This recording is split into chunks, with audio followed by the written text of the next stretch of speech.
தமிழரின் பாரம்பரிய திருவிழாவை கொண்டாடுவோம். புத்தாடை பொங்கலோடு the Chennai silks. Let the celebrations begin. எதனால ஓவரா பழி வந்து நம்ம ரோஹித் மேல போட்டோமோ அப்படின்ற மாதிரியான ஒரு கேள்வி எனக்கு வந்தது. நியாயமான கேள்வி தான். ஏன்னா யூஸ்வலா என்னன்னா ஏதோ ஒரு டீம் தோக்குறாங்க அப்படின்னா பலி ஆடியாரு கேப்டன்ல கௌதம் கம்பீர் அப்படின்னு போகும்போது அதில் Rohit Sharma of course towards end of his career தான் அப்படின்ற மாதிரி நம்மளே பேசிட்டு இருக்கோம் நிறைய டைமு. அவருக்கு துணையாகவுமே வந்து யாருமே நிற்கிற மாதிரி பேசிக்கிற மாதிரி ஆடலை. ரோஹித் சர்மா வந்து 2-3 இடத்துல தப்பு பண்ணார். என்னன்னா நிதிஷ்குமார் ரெட்டியும் ஜடேஜாவுமே வந்து அவர் பக்காவாக யூஸ் பண்ணலையோ அப்படின்றது எனக்கு ஒரு தாட். அது ரோஹித் சர்மாவுக்கு தெரியுது இந்த மொமெண்ட் ஆஃப் டைமில் வந்து நான் அந்த டீமுக்கு ஒரு பேர்டனாக இருக்கேன் அப்படின்ட்டு. ரோஹித் சர்மா ஒவ்வொரு தடவையுமே வந்து ஒரு ஷார்ட் ஸ்பெல்லாப்போ இல்லை ஒரு லாங் ஸ்பெல்லாப்போ பும்ரா கிட்ட தான் போவார். சிராஜ் கிட்ட பெருசாக போகல. வாஷியை வந்து நீங்கள் 50வது ஓவர் எடுத்துகிட்டு வரீங்க அப்படின்றதும் அது என்ன நியாயம்? அதுக்கு வந்து எக்ஸ்ட்ரா ஒரு துருஜிகளை கூட நீங்கள் போட்டு ஆட விடுங்களேன். ஏன்னா அவர் பேட்டரா தானே பண்ணாரு அப்படின்றப்போ எனக்கு அந்த இடத்துல என்னோட ஒரு தாட் அப்படிதான் ஓடுச்சு. ஸோ கேப்டனா தப்பு பண்ணியிருக்காரு. பட் எல்லாரையும் விட அவரையும் குறை சொல்றோம்னா அவர் கேப்டன். ட்ரெஸ்ஸிங் ரூமில் நடக்கிற யூஸ்வலாக என்ன அந்த ட்ரெஸ்ஸிங் ரூமில் நடக்கிற அந்த லீக்ஸ்லாம் இருக்குல்ல, இது வந்து கிரிக்கெட் ஃபுட்பால்னு சொல்லிட்டு எல்லா இடத்துக்குமே போயிட்டுருக்கு. இந்த ட்ரெஸ்ஸிங் ரூம் லீக்ஸ் எல்லாம் எப்போ வெளியே வர ஆரம்பிக்குது அப்படின்னாலே இந்த ட்ரெஸ்ஸிங் ரூமில் ஏதோ ஒரு பிளவு இருக்குது, ஏதோ ஒரு சம் அப்செட் இருக்குன்னு அர்த்தம். 5th டெஸ்ட்லேருந்து ரோஹித் சர்மா இல்லை. ஸோ இதுதான் ஒரு மிகப்பெரிய நியூஸாகவே இருக்குது. ஃபஸ்ட்டு இந்த நியூஸை கேட்டோடனே ஃபர்ஸ்ட் தாட்ஸ் என்ன உனக்கு? ஃபஸ்ட்டு வந்து என்ன எதிர்பார்த்தது அப்படின்னா அஸ்வின் தோனி மாதிரியே இன்னொருத்தவங்க நடுவில் போயிடுவாங்களா அப்படின்ற ஒரு தாட் வந்துச்சு. ரெண்டாவது ஓகே கேப்டன்சி மோசமாக பண்ணார், ஆனால் அவர் மட்டும் மோசமாக பண்ணாரா அப்படின்ற ஒரு கேள்வி எனக்குள்ளே வந்துச்சு. நான் இதுக்கு முன்னாடி செல்லன் டாக்லேயுமே அதான் பேசியிருந்தேன். அவர் மட்டுமே மோசமாக பண்ணார். ஓவராலாகவே ஒரு பிரச்சனை இருக்குது. ஆமாம், யாருக்குமே பெரிய லெவலில் ஒரு விராட் கோலியாக இருக்கட்டும் இல்லை கேஎல் ராகுலாக இருக்கட்டும் 1 or 2 கேம்ஸ் நல்லா டீசென்ட் ஆடினார். பட் ஓவராலாகவே நிறைய ஓட்டைகள் இருந்தது. எக்ஸப்ட் ஃபார் பும்ரா பவுலிங் சைடில் பெரிய லெவலில் யாருமே நல்லா போட்டாங்க அப்படின்னு. பேட்டிங்லேயுமே மோரார்லெஸ் சேம் தான் அந்த கேஸ். வந்து 1 or 2 பிளேயர்ஸ் ஆடினாங்க தவிர மற்றபடி ஓவராலாகவே டீம் ரொம்ப டல்லாக தான் இருந்துச்சு. Virat Kohli except for 1 or 2 innings miss 8 இன்னிங்ஸில் ஒரு பெருசாக எதுவுமே பண்ண மாதிரி தெரியல. ஸோ இப்படி ஒரு பெரிய கொஷினும் இருக்குது. இந்த வகையில் எதனால ஓவராக பழி வந்து நம்ம ரோஹித் மேலே போட்டோமோ அப்படின்ற மாதிரியான ஒரு கேள்வியும் எனக்கு வந்தது. நியாயமான கேள்வி தான். ஏன்னா யூஸ்வலாக என்னன்னா ஏதோ ஒரு டீம் தோக்குறாங்க அப்படின்னா பலி ஆடியாரு கேப்டன்ல கௌதம் கம்பீர் அப்படின்னு போகும்போது அதில் Rohit Sharma of course towards end of his career தான் அப்படின்னு மாதிரி நம்மளே பேசிகிட்டு இருக்கோம் நிறைய டைமு. லேட் 30s வந்துட்டார், இன்னும் ஒரு 1 or 2 இயர்ஸ் தான் இருப்பார் மிஞ்சி போனால். அப்படிங்கும்போது சரி அப்போ அவரை சீக்கிரமாக தூக்கி போட்டலாமே அப்படின்ற ஒரு மைண்டில் தான் எல்லாம் இருக்காங்க. ரோஹித் சர்மா விலகியதுக்கான காரணம் என்ன அப்படின்றது நான் என்ன நினைக்கிறேன் அப்படின்னா அஸ்வின் ஒரு இதில் சொல்லியிருப்பார், ரோஹித் சர்மா மாதிரியான ஒரு சென்சிபிள் கேப்டன் நான் பார்த்தது கிடையாது அப்படின்ட்டு. அவர் நிறைய லெஜெண்டரி கேப்டன்ஸ் கூட விளையாடினாலும் அவர் வார்த்தையில் அவர்கிட்ட இப்படி சொல்லும்போது ரோஹித் சர்மாவுக்கு தெரியுது இந்த மொமெண்ட் ஆஃப் டைமில் வந்து நான் அந்த டீமுக்கு ஒரு பேர்டனாக இருக்கேன் அப்படின்ட்டு.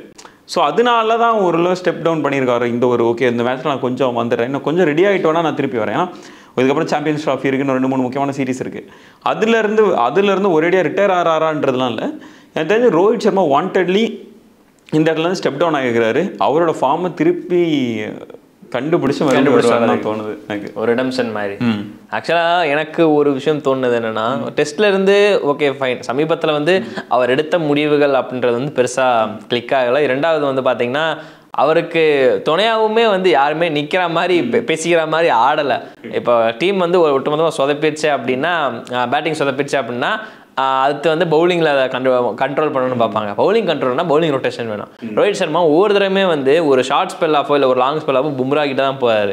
சிராஜ் கிட்ட பெருசாக போகல. ஒரு இனிஷியல் ஸ்டார்டிங் நியூ பால் பவுலராக இருக்கட்டும், அதுக்கப்புறம் வந்து பெருசாக சிராஜ் நம்ம பார்க்கல. ஆகாஷ் டீப் அதே மாதிரி தான் போன தடவை சிராஜ்கிட்ட இருந்து நியூ பால் ஸ்பெல்ல பிடிங்கிட்டு ஆகாஷ் டீப்பை கொடுத்தாங்க. தரமாக தான் போட்டார். என்ன அவருக்கு நேரமாக என்னன்னு தெரியல, விக்கெட்டு தான் விழுகல.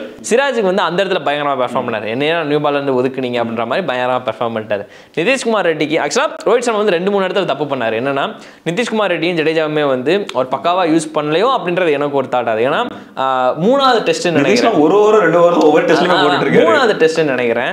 அதில் வந்து லஞ்சுக்கு முன்னாடி லபுஷாங் எடுப்பார். ஆமா, லஞ்சுக்கு முன்னாடி லபு எடுப்பாரு. அதுக்கப்புறம் நிதிஷ்குமார் ரெட்டியை காணோம். அதே மாதிரி 4வது டெஸ்ட்ல ஜடேஜா நினைக்கிறேன் போறதுக்கு முன்னாடி தான் யார் விக்கெட் எடுப்பாரு, கோன்ஸ்டாஸ் விக்கெட் நினைக்கிறேன். அதுக்கப்புறம் ஜடேஜாவை காணோம். வாஷியை வந்து 3வது ஒரு ஆப்ஷனா தான் வச்சிருந்தாங்க. ஓகே ஃபைன், உங்களுக்கு நிதிஷ்குமார் ரெட்டி ஜடேஜா பிரைமரியா இருக்கிறப்போ வாஷியை வந்து நீங்க 50வது ஓவர் எடுத்துட்டு வரீங்க அப்படின்றப்ப அது என்ன நியாயம்? அதுக்கு வந்து எக்ஸ்ட்ரா ஒரு துருஜரை கூட நீங்க போட்டு ஆட விடுங்களேன். ஏன்னா அவர் பேட்டரா தானே பண்ணாரு அப்படின்றப்போ எனக்கு அந்த இடத்துல என்னோட ஒரு தாட் அப்படிதான் ஓடுச்சு. ஸோ கேப்டனா தப்பு பண்ணிருக்காரு. பட் எல்லாரையும் விட அவரையும் குறை சொல்றோம்னா அவர் கேப்டன்.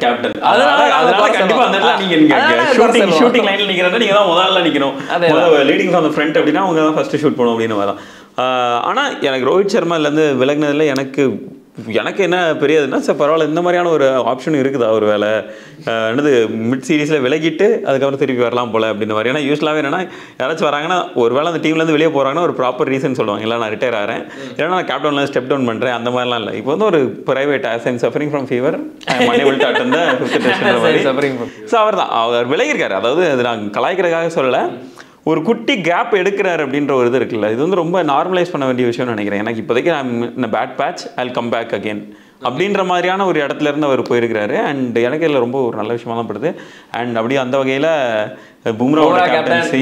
ஸோ அது வந்து முதல் டெஸ்ட்லேயே சொன்னாங்க, என்ன கோலி கேப்டன் பண்ணுறாரா இல்லை பும்ரா கேப்டன் பண்ணுறாரா, டீம் இவ்வளோ ஃபயராக இருக்குது அப்படின்னு. ஆனால் ரோஹித் இருந்ததுக்கப்புறம் இதுக்கு பும்ராவே கேப்டனாக இருக்கலாம் இல்லை. ஏன்னா அவங்களுக்கு பும்ராவோட கேப்டன்சி வந்து அவர் பயங்கரமான கிரிக்கெட்டிங் பிரெயின் பும்ரா. அவர் ஒரு யங்ஸ்டராக இருக்கும்போது ஒரு இது ஜாலியாக கிரிக்கெட், இவர் ஏதோ ஒரு மாதிரி ஒரு வெப்பன் மாதிரி யூஸ்வலாக கேப்டன் கையில் இருக்கிற கன் மாதிரி தான் அப்படின்னு நினைப்போம். இல்லைடா கன்னுலாம் கிடையாது, நானே ஒரு கேப்டன் தான் அப்படின்ற மாதிரியான ஒரு இது பண்ணியிருக்காரு. ஒரு கருவியாக மட்டும் இருக்க மாட்டேன், நான் வந்து இயக்குனராகவுமே என்னால் இருக்க முடியும் அப்படின்னு சொல்லிட்டு அவர் அங்கே வந்து எல்லாத்தையும் டிக்டேட் பண்ணதை நம்மளால பார்க்க முடிஞ்சது. நல்ல கருவியாக இருக்க மாட்டேன். ஸோ பும்ரா வந்து எனக்கு தெரிஞ்ச அஸ் அ கேப்டன் அவர் ஓரளவு செட் பண்ணிட்டார். நான் ஒரு லீடர் பார்த்துக்கங்க அப்படின்றத ப்ராப்பராக செட் பண்ணிட்டாரு. அண்ட் அந்த ஒரு இன்னொன்று யாரோ இன்டரிம் கேப்டன் நான் மிஸ்டர் ஃபிக்ஸட் என்ன கூப்பிடுங்க அப்படின்னு சொல்லிட்டு ட்ரெஸ்ஸிங் ரூமில் ஏதோ நியூஸ்லாம் வந்துச்சு. ஒரு ட்ரெஸ்ஸிங் ரூமில் வந்து என்ன நடக்குது ஏது நடக்குது அப்படின்றத பற்றி நிறைய வருது. கௌதம் கம்பீர் வந்துட்டாரு நடுவில். அதில் என்னென்னவோ நடக்குது ட்ரெஸ்ஸிங் ரூமில் நடக்கிற யூஸ்வலாக என்ன, அந்த ட்ரெஸ்ஸிங் ரூமில் நடக்கிற அந்த லீக்ஸ்லாம் இருக்குல்ல, இது வந்து கிரிக்கெட் ஃபுட்பால்னு சொல்லிட்டு எல்லா இடத்துக்குமே போயிட்டுருக்கு. இந்த ட்ரெஸ்ஸிங் ரூம் லீக்ஸ் எல்லாம் எப்போ வெளியே வர ஆரம்பிக்குது அப்படின்னாலே இந்த ட்ரெஸ்ஸிங் ரூமில் ஏதோ ஒரு பிளவு இருக்குது, ஏதோ ஒரு சம் அப்செட் இருக்குன்னு அர்த்தம். அண்ட் ஒருவேளை அந்த அப்செட்னால தான் ரோஹித் சர்மா வந்து இப்போ விலகி இருக்கிறாரா, இல்லைன்னா இந்த ட்ரெஸ்ஸிங் ரூம் ட்ராமா வந்து அஸ்வினோட ரிட்டையர்மெண்ட்டுக்கு பின்னாடி இருக்குதா அப்படின்ற மாதிரி நிறைய கொஸ்டின்ஸ் ரைஸ் பண்ண ஆரம்பிச்சிருக்காங்க. ஓகே ரைட், இல்லை எல்லாத்துக்கு பின்னாடியா கௌதி பாய் இருப்பாரா, தெரியும் மெயின் வில்லனே அவர் தான். என்னது கௌதம் கம்பீர்ட்ட வந்து சொல்லுவாங்க, ட்ரெஸ்ஸிங் ரூம் லீக்ஸ்லாம் யார் வெளியிட்டது, யாராக இருக்கலாம் சார், டீம் கேப்டனாக இருக்கலாம், டீம் வைஸ் கேப்டனாக இருக்கலாம், டீமோட கோச்சாக இருக்கலாம், அந்த கோச்சோட பேர் கௌதம் கம்பீராக கூட இருக்கலாம் அப்படின்ற. இன்னொரு டவுட்டு, டெஸ்ட்ல எப்படி இருக்கும்போது முன்னாடி ஓடிஐல வந்து கௌதம் கம்பீரோட அப்ரோச் எப்படி இருக்குன்னு அகைன்ஸ்ட் ஸ்ரீலங்கான்னு நினைக்கிறேன். ஒன்லி ஓடிஐ விளாண்டது கடைசியா, அதுக்கப்புறம் பெருசாக ஓடிஐ இல்லை. ஸோ அப்படின்றப்போ சாம்பியன் ட்ராஃபிக்கும் அவர் தான் வருவார்ல. Y not? நான் என்ன கேட்குறேன்னா, இப்போ அதுதான் சொல்கிறேன், டீம் வந்து இப்போ ஒரு ட்ரான்சிஷன் ஃபேஸில் இருக்குது. இந்த ட்ரான்சிஷன் ஃபேஸ் இன்னும் முடிவடையில், அவ்வளோதான் ஃபஸ்ட் ஸ்டெப்பில் தான் இருக்காங்க. ட்ரஸ்ட் இந்த ப்ராசஸ் அப்படின்றது வந்து ஒரு பயங்கர பாப்புலரான டேர்ம் ஃபுட்பாலில். ஒரு மேனேஜர் புதுசாக வருவாங்க, வந்தோடனே ஒரு சீசன் மட்டமாக ஆடுவாங்க, கடைசியில் இருப்பாங்க, கடைசி முந்தினது இருப்பாங்க, 2வது சீசன் 3வது சீசன்லாம் இம்ப்ரூவ் ஆவாங்க. ராகுல் டிராவிட் புதுசாக வரும்போது இந்த ஒரு விமர்சனம் இருந்தது அவரோட டீமுக்கு, சரி என்னால் ரவி சாஸ்திரியாக இருந்திருக்கலாம், ராகுல் டிராவிட் கடைசியாக போகும்போது T20 வேர்ல்டு வின் பண்ணிட்டு போனார். அது மாதிரியான ஒரு இடத்துல தான் இப்போது கௌதம் கம்பீரோட இந்த இந்தியன் டீம் இருக்கிறத நான் பார்க்குறேன்.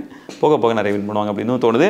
And coming back to the main இதுன்னு வச்சுக்கலாமே, ரோஹித் சர்மா எனக்கு தெரிஞ்சு மறுபடியும் திருப்பி ஒரு பேக் கொடுப்பாருன்னு தான் தோணுது. ஏன்னா இங்கே நமக்கு பர்சனலாக ரோஹிட்டை பற்றி தெரியாது, ஆனால் ரோஹிட்டை பற்றி தெரிஞ்சவங்க நிறைய பேர் சொல்கிற விஷயங்கள் என்னென்னா, ரோஹித் வந்து ஒரு ரொம்ப ஒரு பொறுப்பான ஆள் அப்படின்றது தான். ரோஹிட்டை பற்றி நெகட்டிவாக வந்து அவரோட சர்க்கிளில் யாருமே சொல்லலை, இன்க்ளூடிங் எனக்கு ரொம்ப பிடிச்ச என்னன்னா, அஸ்வின் வந்து ரோஹிட்டை பற்றி அவ்வளோ பேசுகிற ஒரு ஆள். ஏன்னா அஸ்வின் வந்து அவ்வளோ ஈஸியாக எதுவுமே வெளியே இந்த எமோஷனலாக பேச மாட்டார். பட் ஆனால் ரோஹிட்டை பற்றி பேசும்போது ஓகே ரைட், அப்போ இஸ் ஜெனுவன் அப்படின்ற மாதிரி தான் எனக்கு தெரிஞ்சது. இன்னொன்று என்னன்னா நீங்க சொன்னது ரோஹித் கம்பேக் கொடுப்பாரு, பட் ஆனால் அடுத்த டெஸ்ட் ஜூன்ல தான் வருது. ஆனா அதுக்குள்ள வந்து ரோஹித் சர்மா ஜூனுக்கு இடையில உங்களுக்கு இவ்வளவு பெரிய இடங்கள் இருக்குது. அடுத்த டெஸ்டே அப்பதான் வருது, அது ஷெட்யூல் ஒட்டுமொத்தமா அப்ப அப்படியே இருக்கு. நான் என்ன சொல்றேன், உங்க டெஸ்ட் ஒன்டேன்னு கிடையாது, இது வந்து இட்ஸ் அபவுட் கான்ஃபிடன்ஸ். அவர் கான்ஃபிடென்ட்டா இருக்க ஆயிட்டாரு, அவரோட ஒரு பழைய ஒரு இது வந்துருச்சு அப்படின்னா நீங்க வந்து T20 இருக்கு, இந்த இது இருக்குல்ல IPL இருக்குல்ல, IPL T20லயே அவர் ஆடினா கூட அந்த கான்ஃபிடன்ஸ் கெயின் பண்ணிட்டார் அப்படின்னா அந்த டெஸ்ட்ல வந்து ரிஃப்ளெக்ட் ஆக தான் போகுது. நான் அந்த டெஸ்ட்ல பெர்ஃபார்ம் பண்ணாதான் நல்லா பெர்ஃபார்ம் பண்ணுவார் அப்படிலாம் கிடையாது. அவருக்கு அந்த கான்ஃபிடன்ஸ் ரீகெயின் ஆயிடுச்சுன்னா போதும். ஏன்னா ரோஹினோட குவாலிட்டியை பத்தி எந்த ஒரு அது குறையே கிடையாது.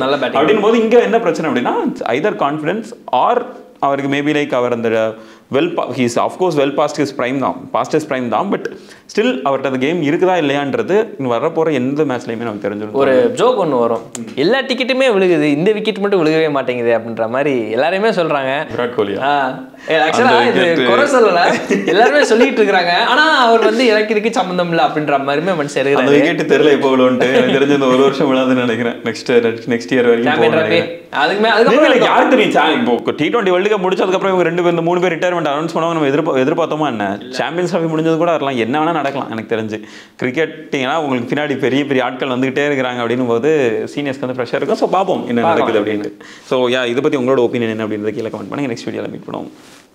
தமிழரின் பாரம்பரிய திருவிழாவை கொண்டாடுவோம் புத்தாடை பொங்கலோடு. The Chennai Silks, let the celebrations begin.